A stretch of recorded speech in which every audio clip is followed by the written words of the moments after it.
दरम्यान पंतप्रधान मोदींची संरक्षण सचिवांसोबत महत्त्वाची बैठक संपन्न झाली। संरक्षण सचिव राजेश कुमार सिंह यांच्यासोबत ही बैठक पार पडली। जवळपास 45 मिनिटे या दोघांमध्ये चर्चा झाली आहे। कालच मोदींनी हवाई दल प्रमुखांसोबत बैठक घेतली होती।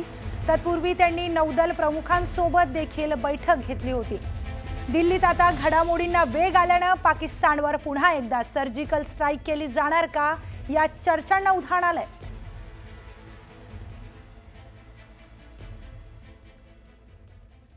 दरम्यान राजनाथ सिंग आणि जपानच्या संरक्षण मंत्र्याची महत्त्वाची बैठक सध्या सुरू आहे।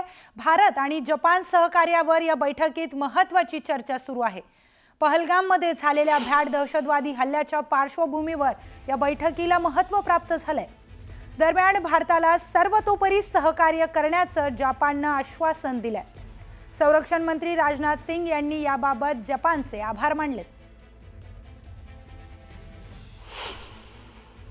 I would like to thank the government of Japan for their strong expression of solidarity with India in the wake of the Pahalgam terrorist attack. Excellency, I take this opportunity to compliment you for your immense contribution in deepening of the Indo-Japan defense relations. Bharat आणि पाकिस्तानमधील तणावादरम्यान एक मोठी बातमी समोर येते। पाकिस्तानचे राष्ट्रपती आसिफ अली झरदारी यांनी चीनच्या राजदूतांची भेट घेतली आहे। या भेटीमध्ये झरदारी यांनी पहलगामचा मुद्दा उपस्थित केला। यावेळी त्यांनी भारतावर निखालस खोटे आरोप केलेत।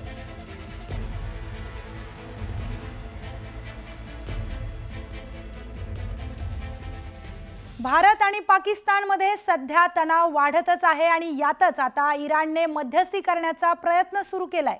इराणचे विदेश मंत्री भारत आणि पाकिस्तानचा दौरा करणार आहेत।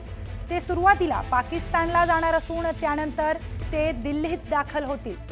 दोन्हीही देशातील द्विपक्षीय संबंधांच्या पार्श्वभूमीवर त्यांचा हा दौरा असणार आहे।